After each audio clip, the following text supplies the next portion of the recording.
श्रीमद् भगवद गीता कक्षा 57 अध्याय 5 25वां श्लोक देखिए। लभन्ते ब्रह्म निर्वाणम ऋषया क्षीण कल्मषा छिन्न द्वैधा यतात्माना सर्वभूति तेरता। सब भूतों के हित में लगे हुए वो जो संयत आत्मा वाले संशय रहित पाप मुक्त ऋषि लोग ब्रह्म निर्वाण को प्राप्त कर लेते हैं। ब्रह्म निर्वाण का अर्थ है ब्रह्म में लीन हो जाते हैं। काम क्रोध वियुक्तानाम यतीनाम यत चेतसाम अभितो ब्रह्म निर्वाणम वर्तते विदितात्मनाम। काम क्रोध इन दोनों से जो वियुक्त हैं, काम और क्रोध, संसार में जो कुछ भी हमें दिखाई देता है हमसे अलावा, उसका जो आकर्षण है वो काम है। हम में जो कुछ भी, हम में जो भगवान है, हम में जो शांति है, हम में जो आनंद है, हम में जो अभय है, पूर्णता है, निर्भयता है, वो तो ठीक है। लेकिन हमसे, हम में जो है उससे बाहर जो कुछ भी है, जैसे ये शरीर है ये भी हमसे बाहर ही है, दूसरा शरीर भी हमसे बाहर ही है, दूसरी वस्तुएं भी हमसे बाहर ही हैं, दूसरी भूमि, दूसरे रुपए पैसा, दूसरे मकान जमीन जायदाद साधन सुविधाएं, दूसरी परिस्थितियां, ये सब जो है बाहर हैं और उनका जो आकर्षण है उसको काम कहते हैं। और उस काम की आपूर्ति में जो हमारे को इरिटेशन होता है, क्षोभ होता है, उसका नाम क्रोध है। तो काम और क्रोध से, क्षोभ और कामना से जो मुक्त हैं, किसी काम यदि नहीं है तो क्रोध के लिए अवकाश ही नहीं है, और यदि क्रोध है तो उसके मूल में काम है ही। जैसे हमें कोई भी छोटा सा भी क्षोभ होता है, किसी की चलना ही पसंद नहीं और क्षोभ हो गया, मस्तिष्क में थोड़ी गर्माहट आ गई देख करके उसके चलने को, या किसी के बोलने को हम पसंद नहीं करते और उसकी एक्टिविटीज हम पसंद नहीं करते, होता है ऐसा। हम किसी की क्रियाओं को पसंद नहीं करते हैं, किसी के आचरण को हम पसंद नहीं करते हैं। कोई बहुत ही ज्यादा अपने को दिखाता रहता है और वो कुछ होता है नहीं, तो फिर हमें वो पसंद नहीं आता है, और उससे फिर हमारे मस्तिष्क में जैसे ही वो दिखाई देता है तो क्षोभ होता है। तो हो गया ना काम उसके मूल में। हम शांत भाव से उसको देख नहीं पाते हैं। अलग अलग परिस्थितियों में, जैसे किसी ने किसी को कष्ट दिया, और अब तो पहले दिया था अब थोड़ी दिया है, पर वो व्यक्ति जब सामने आता है तो क्षोभ उत्पन्न हो जाता है। किसी ने किसी का अपमान किया, वस्तु छीन ली, वस्तु चुरा ली, ऐसे बहुत सारी घटनाएं होती हैं कि हमें पता चल जाता है और वो कोई व्यक्ति हमें धोखा दे देता है, कोई व्यक्ति हमारी कोई वस्तु उठा लेता है और हमें पता चल जाता है, और उसको तो पता नहीं चला, हमें पता चल गया। अब वो व्यक्ति जब भी हमारी आंखों के सामने आएगा क्षोभ उत्पन्न हो जाएगा। और ऐसे भी होता है कि हमारे को ना ऐसी परिस्थितियां पैदा कर दी, हमको एक प्रकार से चक्कर में डाल करके, और हमसे पैसे ले लिए। अब वो व्यक्ति जब भी आएगा क्षोभ उत्पन्न हो जाएगा। तो ऐसी अलग अलग परिस्थितियों में आप स्वयं भी अपने को खड़ा करके देख सकते हैं कि कैसे कैसे क्षोभ होता है।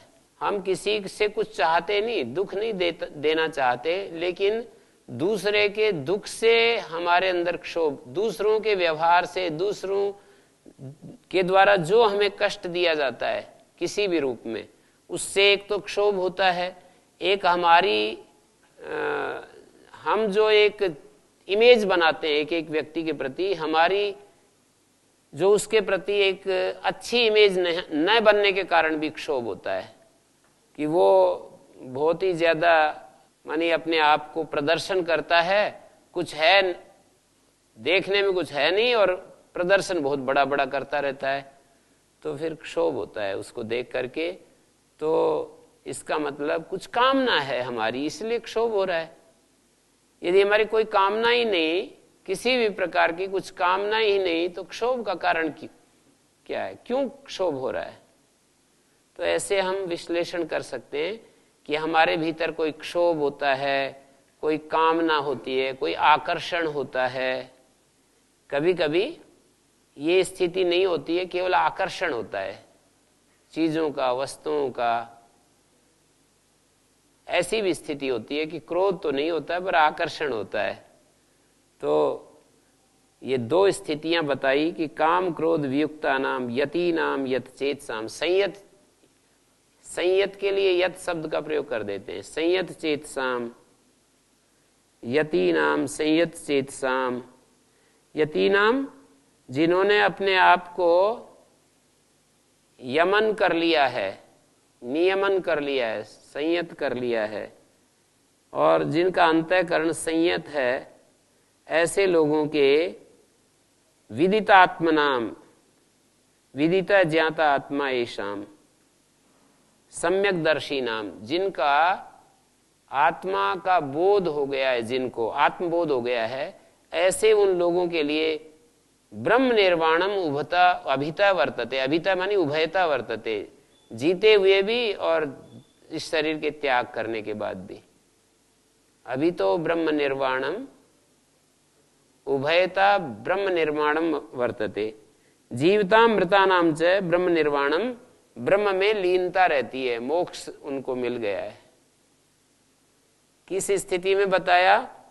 काम क्रोध से जो ऊपर उठ गए और जिन्होंने अपना जीवन में जितनी भी इच्छाएं थी उनका त्याग कर दिया, सर्व सन्यासी हो गए। सन्यासा सर्व सन्यासा सुख कराणाम। आयुर्वेद में एक सूत्र आता है कि सर्व सन्यास सुख करने वाले चीजों में सबसे श्रेष्ठतम है। विदितात्मनाम सम्यक दर्शी नाम, जिन्होंने आत्मज्ञान प्राप्त कर लिया, आत्मबोध हो गया है और जिनका अंतःकरण संयत है, ऐसे लोगों के अभितः दोनों ओर ब्रह्म निर्वाण है। दोनों ओर किधर? ये जो जीवन चल रहा है ये, और इसके बाद जो एक जीवन आएगा वो मरने के बाद, मरने के बाद और जीवन काल, ये जो हमारा है, दोनों ही अर्थात मुक्त हो जाते हैं वो। अगला श्लोक है स्पर्शान कृत्वा बहिर्बाह्यान चक्षुश्चैवाभ्यंतरे भ्रुवो प्राणापानौ समो कृत्वा नासाभ्यंतरचारिणौ। अब ये कुछ ध्यान योग की क्रिया का संदेश दे रहे हैं। स्पर्शान कृत्वा बहिर्बाह्यान, ये जो बाह्य स्पर्श हैं इनको बाहर त्याग करके, स्पर्श मानी इंद्रिय विषय, इंद्रिय विषयों को बाहर ही छोड़कर, स्पर्शान कृत्वा बहिर्बाह्यान, बहिर होने वाले बाह्य विषयों को बहिर्कृत्वा, बाहर ही छोड़कर, चक्षुश्चैव अंतरे भ्रुवो, और अपनी आंखों को अपनी दोनों भ्रू के बीच में करके, और प्राण और अपान को सम करके, प्राण की गति और अपान की गति जो हमारे नासिका में जो चल रही है, प्राण और अपान की गति, उसको सम करके। अपान शब्द दो अर्थों में प्रयुक्त होता है।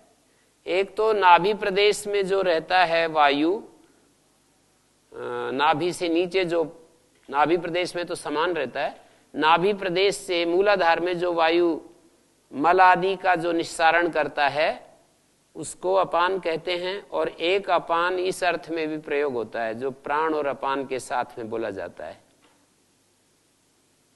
जो बाहर से वायु भीतर आता है उसका नाम अपान, और भीतर से बाहर जो जाता है उसका नाम प्राण। इस अर्थ में भी बोला जाता है ये प्राण अपान शब्द। प्राण और अपान को सम करके, नासाभ्यंतरचारिणो, नासिका के भीतर चलने वाले प्राण और अपान को सम करके क्या करना है वो तो आगे बताएंगे।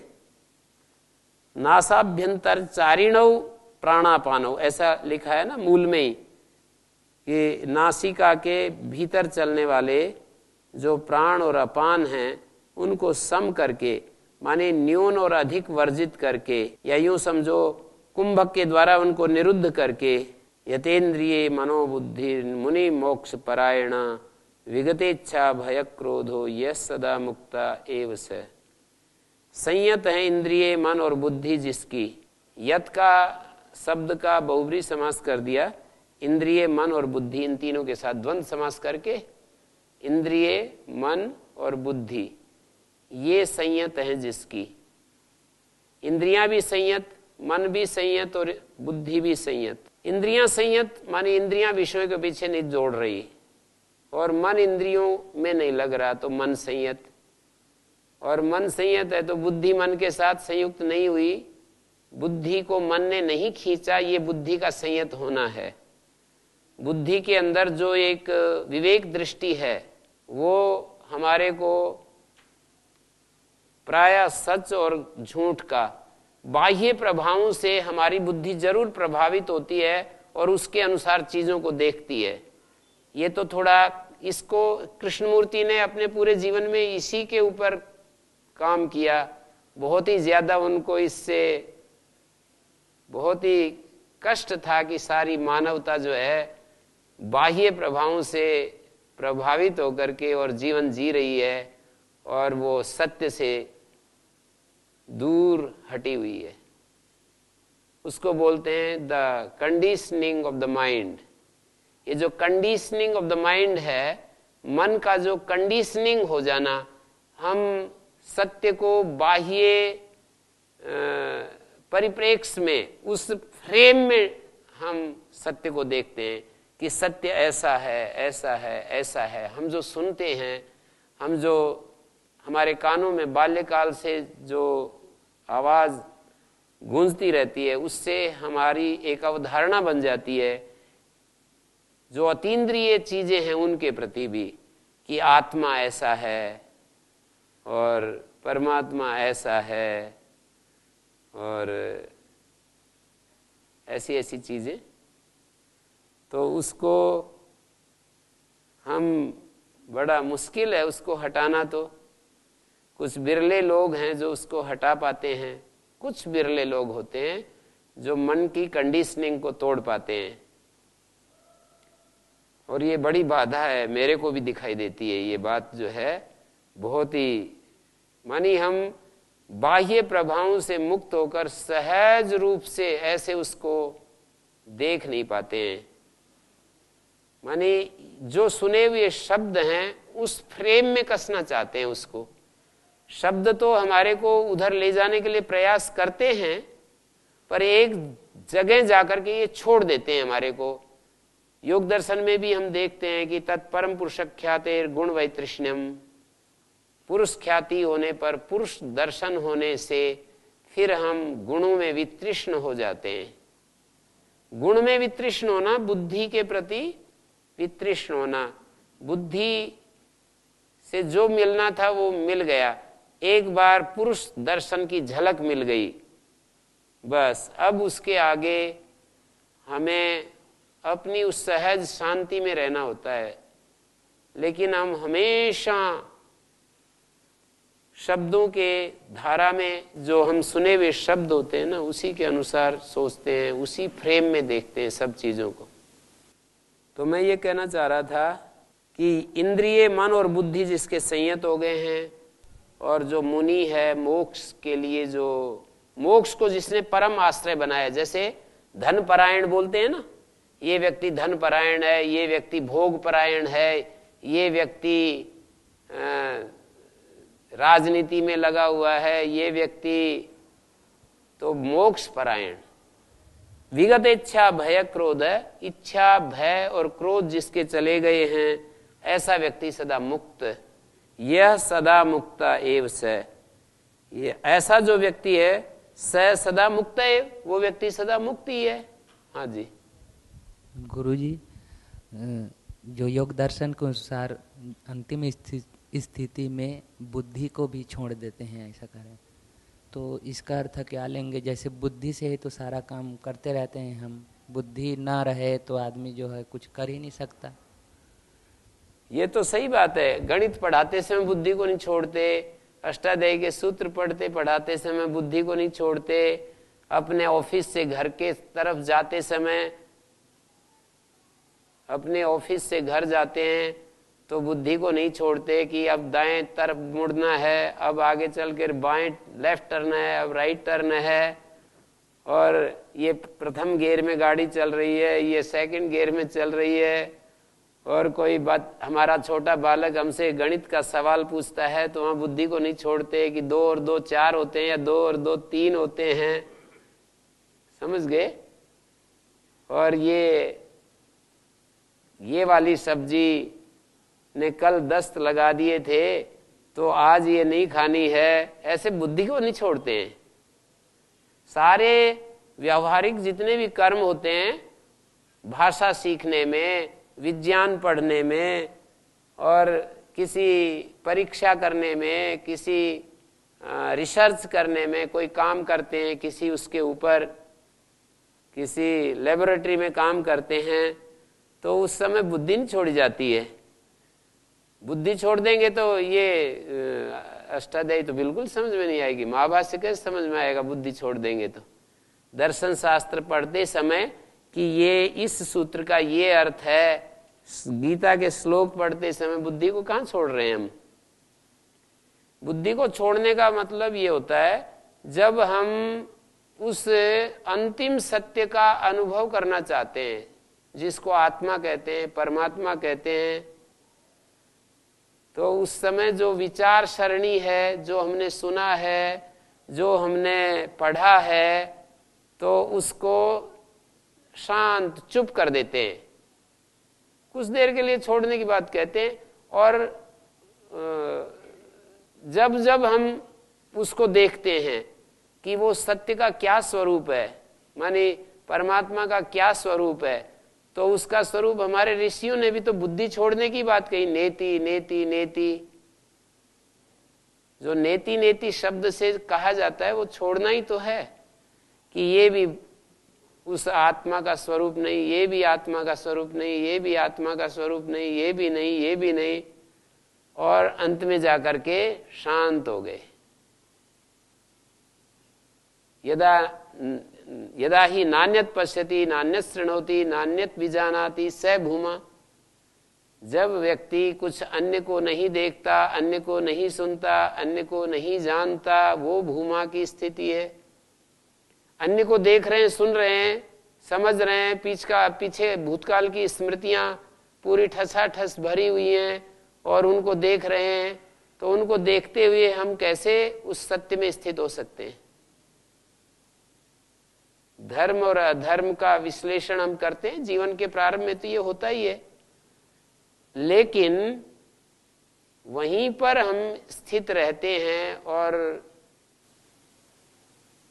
आगे बढ़ना नहीं चाहते, और ऐसा डर सा लगता है कि यदि हमने ये सब छोड़ दिया तो हमारे हाथ में तो कुछ रहेगा नहीं। महाभारत का ऋषि भी ऐसे बोलता है, त्यज धर्मम अधर्मम च उभे सत्यानृते त्यज। धर्म को और अधर्म को छोड़ दो, सत्य और अनृत को छोड़ दो। उभे सत्यानृते त्यक्त्वा येन त्यजसी तत्यज। सत्य और अनृत, धर्म और धर्म को छोड़कर येन त्यजसी, जिस बुद्धि से इसको छोड़ रहे उसको भी छोड़ दो। बड़ा ये सुसंवादी है इसके साथ। कृष्णमूर्ति की टीचिंग्स बोलते हैं, उनकी टीचिंग्स के साथ ये पूरा एक वो हो रहा है, ट्यून में हो रहा है, एक ट्यूनिंग हो रही है कि हम एकदम, जब वो कहते हैं कि आत्मा परमात्मा की बातें नहीं करते हैं, कृष्णमूर्ति के लिए एक बात आती है, लेकिन वो इशारे तो कर ही जाते हैं, इशारे तो आत्मा परमात्मा के लिए कर ही देते हैं। When your mind will completely silent, then will you know the measureless is. जब पूरा तुम्हारा मन शांत हो जाएगा, बियॉन्ड थॉट्स से आगे, तो अपने प्राचीन ऋषियों ने वृत्ति निरोध की जो बात कही है, वो वृत्ति निरोध क्या है? वृत्ति का निरोध किया और आखिरी में जाकर के एक वृत्ति में पहुंच गए, फिर एक वृत्ति को भी छोड़ दिया। वृत्ति निरोध, जो अनेक वृत्तियां चल रही हैं हमारे चित्त में, उन अनेक वृत्तियों से एक वृत्ति में आ गए। यहां तक तो पकड़ना ठीक है, चलो, फिर उसे एक वृत्ति को भी छोड़ दिया। तो एक वृत्ति को जो छोड़ा है, ये वृत्ति जितनी भी होगी वो तो बुद्धि में ही होगी, चित्त में होगी, अंतःकरण में होगी, कोई भी आप नाम रख लीजिए, उसमें कुछ फर्क नहीं पड़ता है। चित्त, बुद्धि, अंतःकरण, फिर उसको भी छोड़ देते हैं। तो विगतेच्छा भय क्रोध, इच्छा कहते हैं राग को। राग, भय और क्रोध जिसके छूट गए हैं, यह ऐसा व्यक्ति, जो इस तरह का व्यक्ति है, स सदा मुक्त है, वैसे अन्वय करो, वो सदा मुक्त ही है। तो ये स्पर्शान कृत्वा बहिर्बाह्यान, 27वें श्लोक में क्या कहा कि शब्दादि विषयों को, इनको भीतर मत लाओ। जो भीतर आ भी गए हैं ना, पूर्व स्मृति के रूप में जो हमारे अंदर बैठ गए हैं, उनको भी कह दो कि अब कुछ देर के लिए बाहर रहो।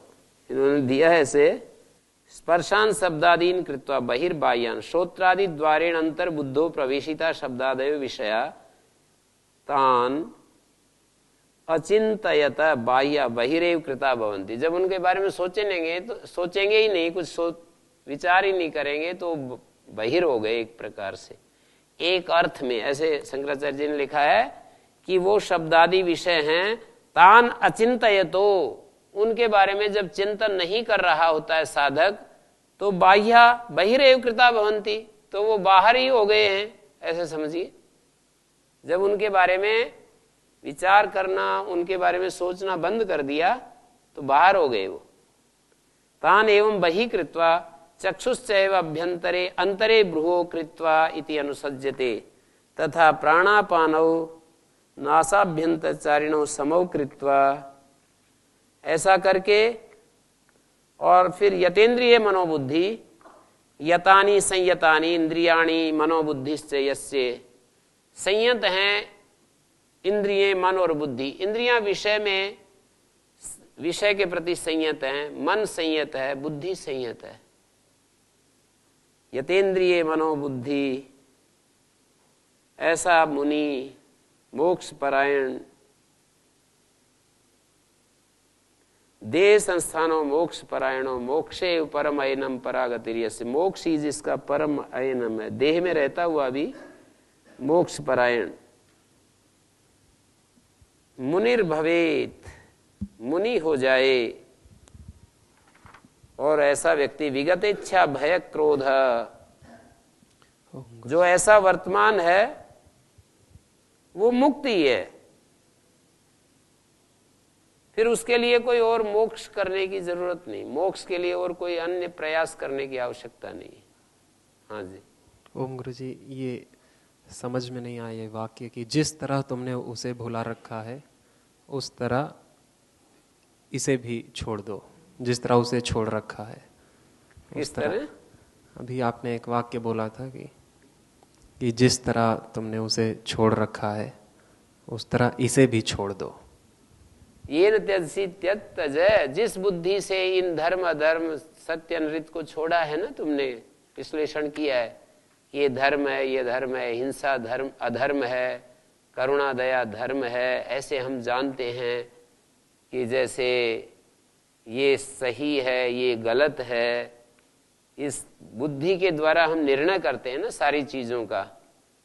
तो वो कहते हैं आखिरी में कि अब समय आ गया है कि जिस बुद्धि से तुमने इतने बड़े बड़े कार्य किए हैं, निर्णय लिए हैं कि ये पाप है, ये पुण्य है, ये धर्म है, ये अधर्म है, ये सत्य है, ये अनृत है, ऐसा हम बुद्धि से परीक्षण करके और जानते हैं, बुद्धि का विश्लेषण करते हैं, तर्क युक्ति लगाते हैं, गुरु वचनों को सुनते हैं, मनन करते हैं, श्रवण मनन करते हैं, ये सारा बुद्धि का प्रयोग है ना। सुनना, मनन करना, ये सारा बुद्धि का प्रयोग है। अब कह रहे हैं समय आ गया है भाई, बहुत हो गया, विचार करते करते तो बहुत हो गया है, अब इस बुद्धि को भी थोड़ी देर शांत कर दो। मैंने जैसे बात कही ये कह रहे बुद्धि से ही सब कुछ होता है, संतोष जी कह रहे बुद्धि से ही सब कुछ होता है और बुद्धि को छोड़ने की बात कर रहे हैं। तो मैंने कहा बुद्धि से भौतिक जगत में तो वास्तव में सब कुछ होता है, बुद्धि के बिना कुछ भी हम, और आध्यात्मिक जगत में भी एक स्थिति तक हमें उन विवेकी पुरुषों की बातों को सुनने में बुद्धि का सहयोग लेना पड़ता है।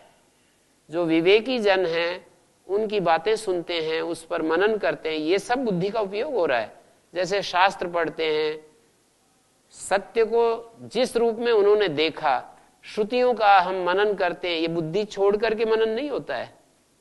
बुद्धि लगा रखी है हमने, ध्यान देते हैं, एकाग्र होकर के सुनते हैं, ये बुद्धि को छोड़ना नहीं है। पर जैसे हम शांत होते हैं, अपने भीतर अंतर्मुख होते हैं, तो उस समय ये कहा जाता है कि अब बुद्धि की जो क्रियाशीलता है, बुद्धि एक क्रियाशील तत्व है, तो इस क्रियाशीलता को बंद कर दो। अब वृत्ति निरोध बुद्धि को छोड़ना ही तो है, मैंने बताया।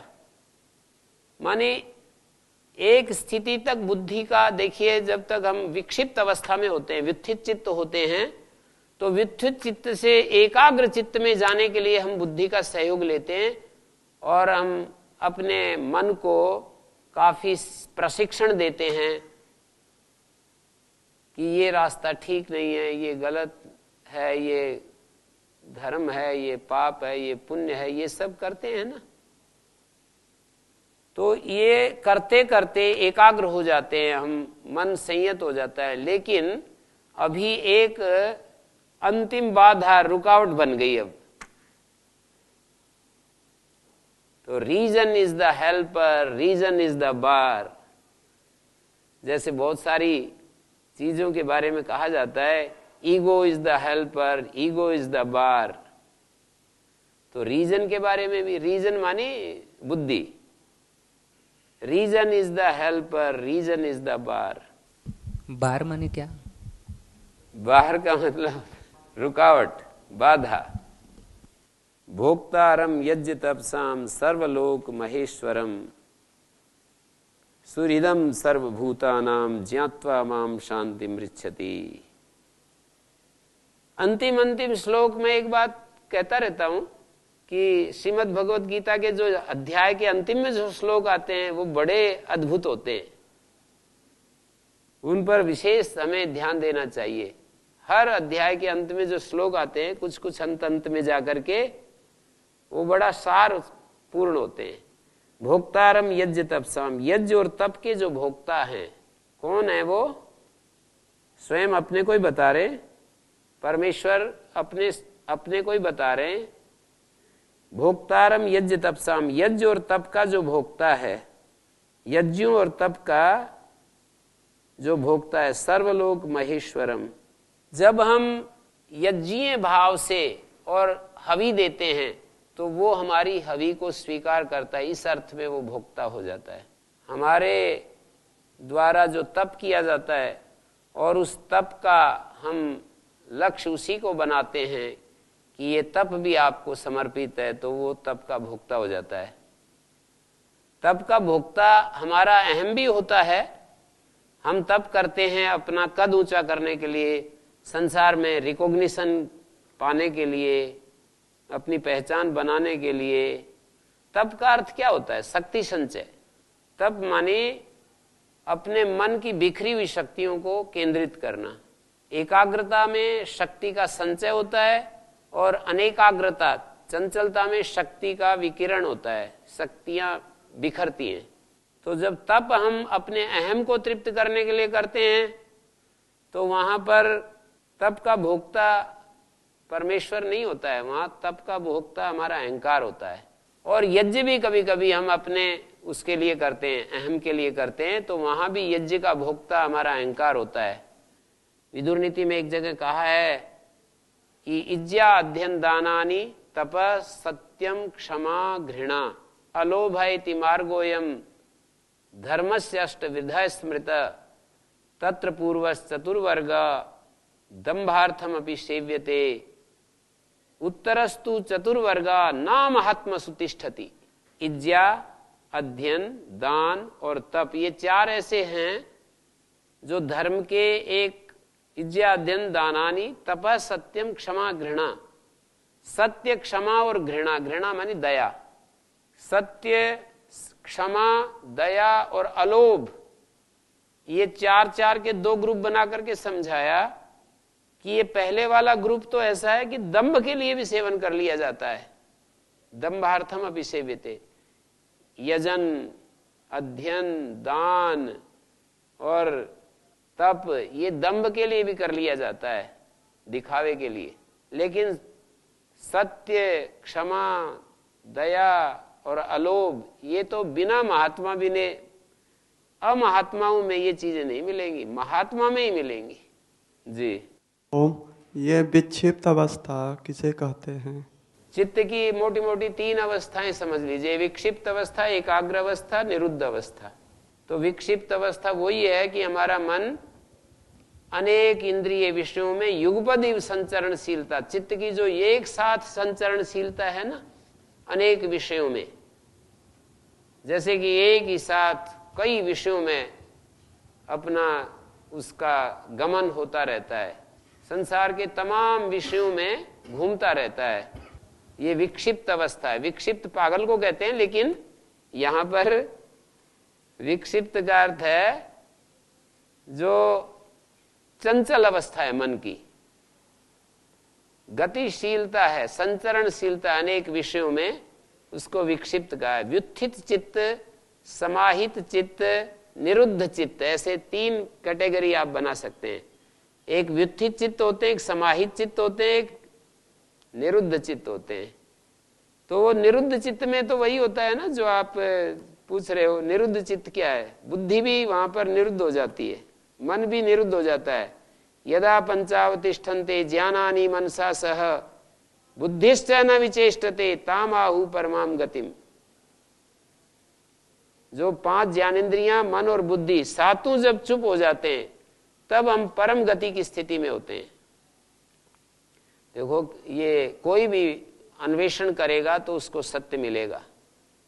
ये कृष्णमूर्ति ने शास्त्र नहीं पढ़े, लेकिन अपने खोज के द्वारा वो वहीं पहुंच गए जहां ऋषि मुनि पहुंचे हैं। उन्होंने यही कहा है कि सत्य जो है समय में नहीं मिले। ऐसी उन्होंने उद्घोषणा की कि टाइम में चीजें मिलती हैं, वस्तुएं मिलती हैं, पदार्थ मिल सकते हैं, मकान समय में बनेगा, कोई भाषा सीखनी है उसके लिए समय की अपेक्षा होगी, कोई फैक्ट्री लगानी है समय की अपेक्षा होगी। पर आप यदि सत्य को जान पाना चाहते हो, सत्य में स्थित होना चाहते हो, सत्य को समझना चाहते हो, तो इसके लिए समय को तो आपको एक तरफ करना पड़ेगा। जो बियॉन्ड टाइम है वो टाइम के द्वारा कैसे मिलेगा, ऐसा उनका तर्क है। कालातीत को काल में कैसे पाएंगे? कालातीत को पाने के लिए काल से परे जाना होगा, ऐसी उनकी टीचिंग्स बार बार ये हमारे को प्रेरणा देती है। तो हमारे ऋषि भी यही कहते हैं, निरुद्ध चित्त अवस्था में हमारे को सत्य का दर्शन होता है, निषेध पक्ष से वहां पर पहुंचते हैं।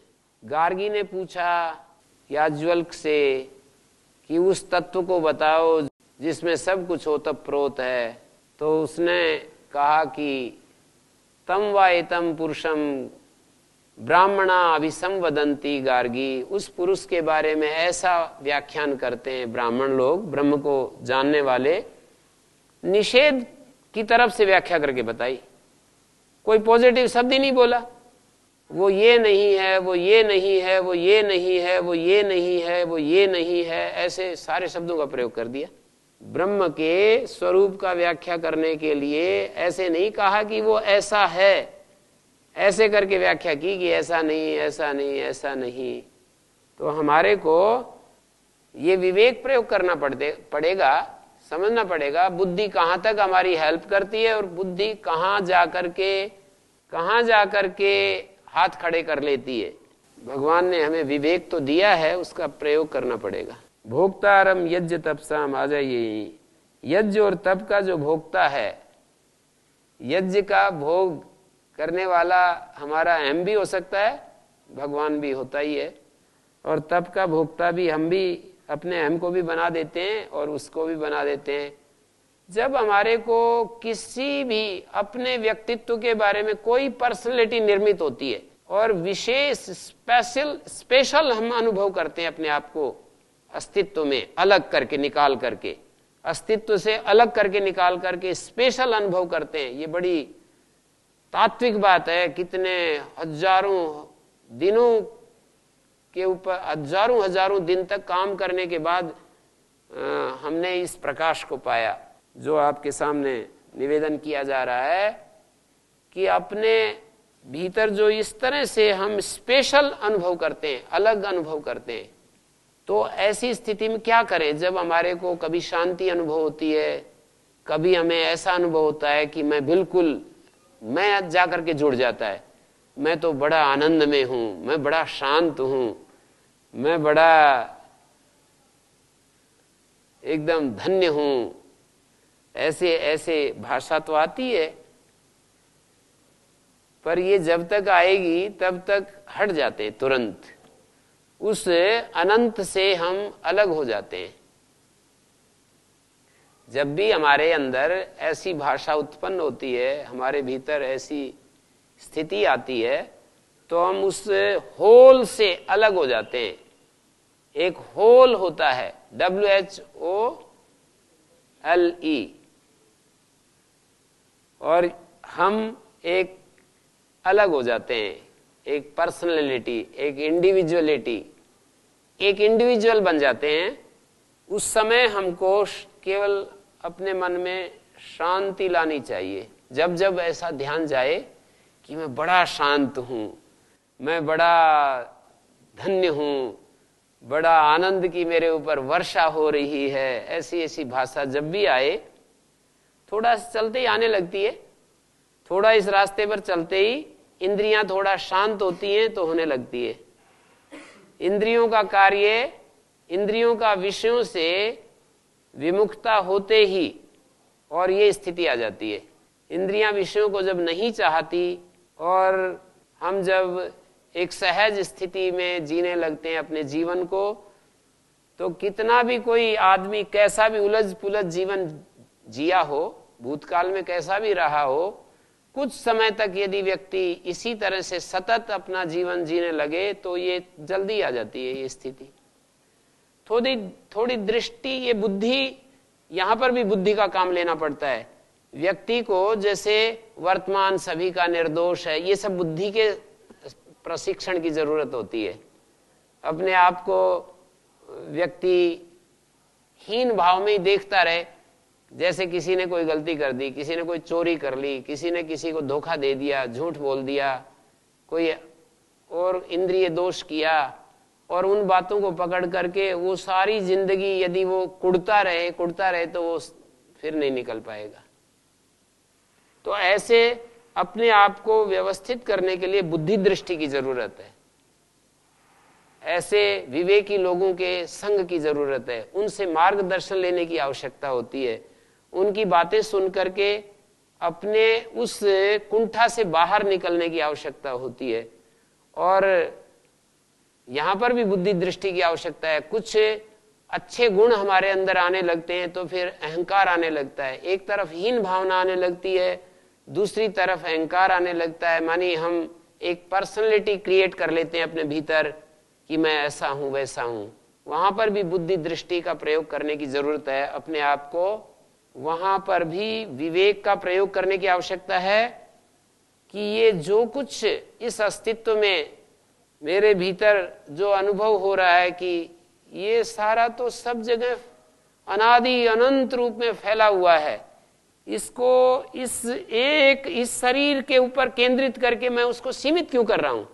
ऐसे विवेक का प्रयोग कर सकते हैं हम। जब जब हमारे अंदर अहमता आने लगे और अपने को विशेष अनुभव करने लगे, किसी एक विशेष गुण के आधार पर, शांति के आधार पर, प्रेम के, करुणा के आधार पर, उदारता के आधार पर, असंगता के आधार पर, इसी तरह के कोई किसी गुण को हम अपने भीतर अनुभव करने लगे जब, तो जब जब ऐसा अनुभव करें तो हमें विचार करने की आवश्यकता है कि ये व्यापक रूप में जो अनादि अनंत सत्य फैला हुआ है वो तो सब जगह समम ब्रह्म, जैसे कहते हैं ना कि वो समम ब्रह्म है, निर्दोषमी समम ब्रह्म पीछे आया, वो तो बिना किसी, जैसे पट की तरह बाल जितना भी अंतर नहीं है उसमें। वेदों में इसके लिए बालखिल्य ऐसा एक शब्द का प्रयोग होता है। जैसे एक सूर्य की जैसे आकाश में किरणें फैल जाती हैं, उसमें थोड़ा सा भी फर्क नहीं रहता, बीच में गैप नहीं रहता, एक चद्दर की तरह जैसे बिछ जाता है, ऐसे ही उसका ज्ञान, उसका प्रेम, उसका आनंद, उसकी शांति समान रूप से सब जगह फैली हुई है। और वेदों में कहते भी है ना, द्यौ शांति, अंतरिक्षम शांति, पृथ्वी शांति। तो मैं अपने को क्यों अशांत अनुभव करूं, उसी शांति के साथ मैं भी एक होकर के जीऊं, ऐसी अभिप्सा की गई है। प्रार्थना का मतलब होता है अभिप्सा, माने आवश्यकता अनुभव करना, जरूरत अनुभव करना। हम बोलते हैं ना, देव शांतिरस्ति, अंतरिक्षम शांतिरस्ति, पृथ्वी शांतिरस्ति, आपः शांतिरस्ति, औषध आपः शांति, औषधया शांति, वनस्पतया शांति, ब्रह्मा शांति, सर्वं शांति। ओम गुरुजी, ये ईश्वर भी अनादि है और जीव भी अनादि है और प्रकृति भी अनादि है, तो इन तीनों में समझाई। इसमें और ज्यादा समझने की क्या आवश्यकता है, आपने कह ही दिया कि अनादि है। तो देखिए, दोनों जगह विवेक का प्रयोग करने की आवश्यकता होती है।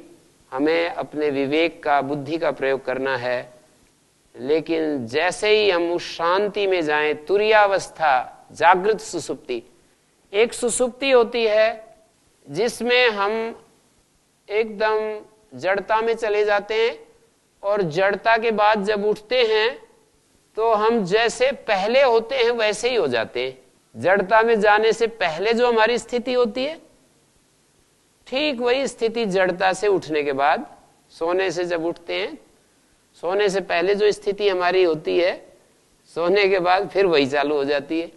लेकिन जब हम जागृत सुसुप्ति में चले जाते हैं, अपने भीतर उस शांति में डूब जाते हैं, ब्रह्म निर्वाणम, जैसे यहां शब्द आया है, जगह जगह आया ना, ब्रह्म निर्वाण की बात आई। अभी तो ब्रह्म निर्वाणम वर्तते विदितात्मनाम, लभन्ते ब्रह्म निर्वाणम ऋषयः क्षीण कल्मषाः, छिन्नद्वैधा यतात्माना सर्वभूत हिते रता।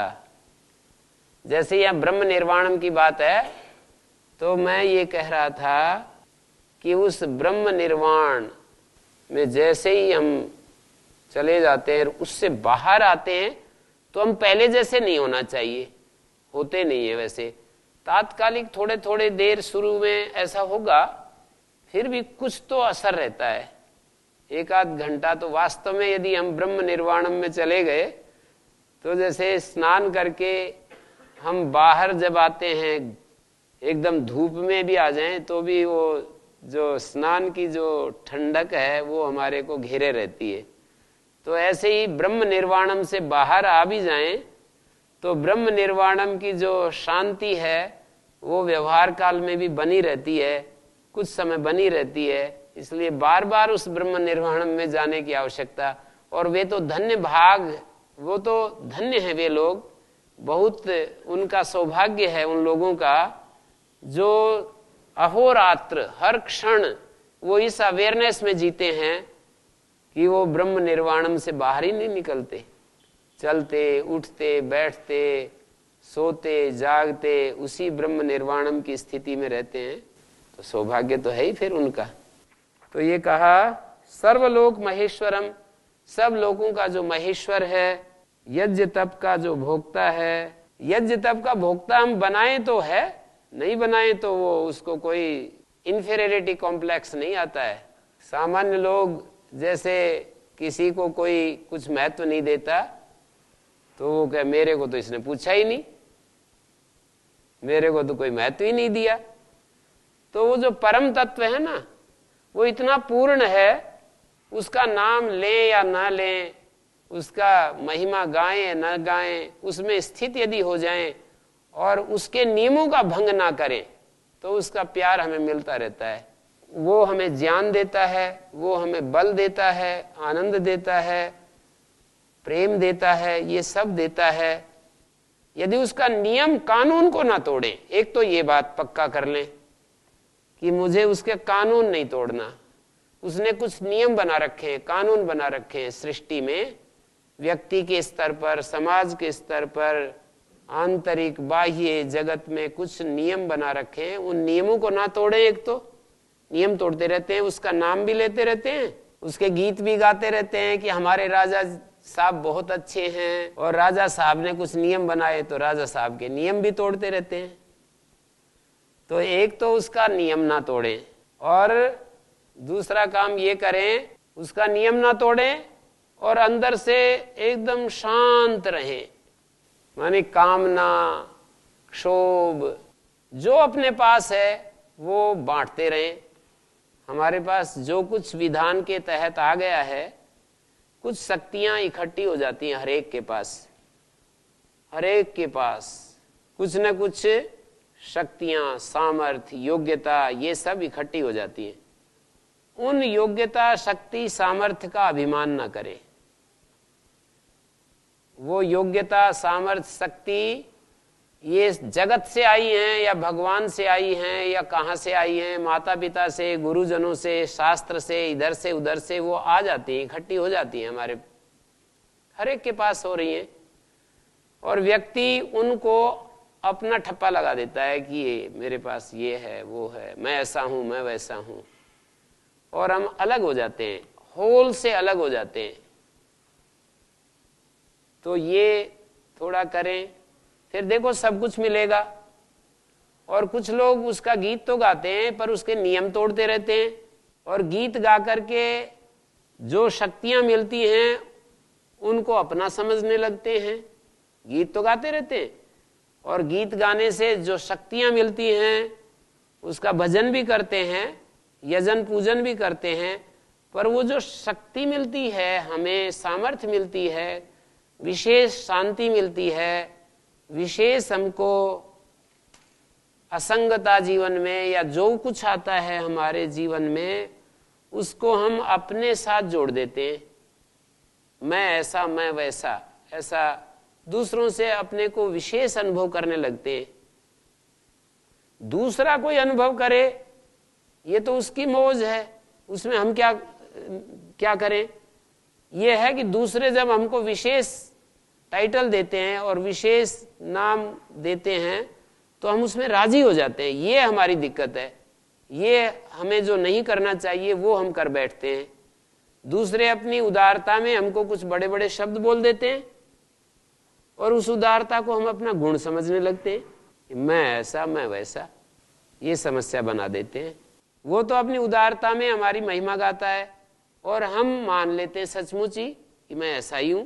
इन सब छोटी छोटी बातों को यदि हमारी दृष्टि साफ हो जाए कि ये सब नहीं करने की चीजें हैं, तो जीवन इतना, आध्यात्मिक जीवन इतना सरल और सहज हो जाता है कि इन शास्त्रों में जो कहा गया है वो फिर हमारे लिए दूर नहीं रहता।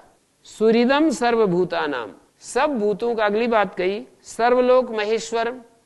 देखिए उसकी, उस परम सत्य की कुछ विशेषताएं बताई कि यज्ञ और तप का जो भोक्ता है, सब लोगों का महेश्वर है, और सब भूतों का सुहृद बता दिया। ये तो बहुत बड़ा शब्द होता है। सुहृद का अर्थ होता है जिसका हृदय सुंदर होता है हमारे प्रति, शोभन हृदय है जिसका, उसका सुहृद कहते हैं। सब भूतों का जो सुहृद है, सुहृद वो होता है जैसे कि हम किसी के जब सुहृद होते हैं, मैं तो किसी के सामने खड़ा करके अपने को देखता हूं कि मैं इसका सुहृद हूं, अब मेरे अंदर ये बात आती है कि मैं सब कुछ अपना इसके लिए दे डालूं, बिना बचाए कुछ भी इसके लिए बस सब कुछ लुटा दूं अपना। किसी के साथ जब सुहृद भाव आता है तो ऐसा अंदर से भाव उमड़ता है। भगवान ऐसा है, हर इंडिविजुअल के साथ ऐसा संबंध है उसका।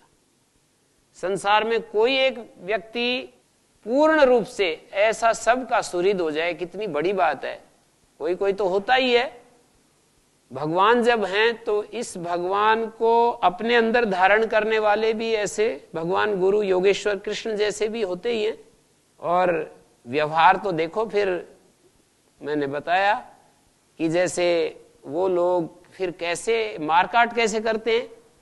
वो जब इतना सुहृद होते हैं, वो मारकाट कैसे, किसी माँ का बच्चा किसी अंग से ऐसा हो जाए कि नासूर हो जाए, किसी माँ का बच्चा पैर में नासूर हो जाए और वो बढ़ता चला जाए और वो स्वयं वो माँ सर्जन हो, तो अपने ही हाथों से उस बच्चे के पैर को काट देगी। आजकल की डॉक्टरी भाषा में मैं बोल रहा हूं कि वो माँ यदि सर्जन भी हो और वो समझती हो कि देखो अब ये तो फैलता हुआ इसको बच्चे को ही खा जाएगा, तो उस पैर को काट देती है। माँ और पैर को काटना कभी जमता है? नहीं जमता, लेकिन वो काट देती है। इसी तरह से योगेश्वर भी या स्वयं साक्षात भगवान भी, ये जो पूरा एक समष्टि, जो होल सृष्टि है, समष्टि है, सभी प्राणी हैं, इनमें कोई एक रोग पैदा होता है तो उसको फिर उसको काटना, पीटना, छांटना, ये सब चलता ही है। सुहृदम सर्वभूतानाम, इससे कोई आपत्ति की बात नहीं। हमारी माँ जैसा हृदय चाहिए उस बच्चे के प्रति, सारी समष्टि के प्रति माँ जैसा हृदय चाहिए। ज्ञात्वा माम शांति मृच्छति, मुझको ऐसा जानकर वो शांति को प्राप्त हो जाते हैं। मेरे इस स्वरूप को जानकर कि मैं यज्ञ और तप का भोक्ता हूं, अहम ही सर्व यज्ञानाम भोक्ता च प्रभुरेव च, ऐसा आगे कहेंगे एक श्लोक में। मैं सब यज्ञों का भोक्ता हूं, सारे शुभ कर्मों का मैं स्वीकार करता हूं, सभी शुभ कर्मों को मैं स्वीकार करने वाला हूं। शुभ कर्म जो इस सृष्टि में हो रहे हैं उनका अनुमोदन करता हूं, उनके लिए मैं आशीर्वाद देता हूं। तप का भोक्ता हूं, सर्वलोक महेश्वर हूं, सारे लोक पर मैं छाया हुआ हूं, सब भूतों का मैं सुहृद हूं। ऐसे मेरे को जानकर शांति को प्राप्त हो जाते हैं। जो कोई ऐसा करता है, मेरे को ऐसे इस रूप में जानता है, वो शांत हो जाता है। तो आगे की चर्चा कल करते हैं।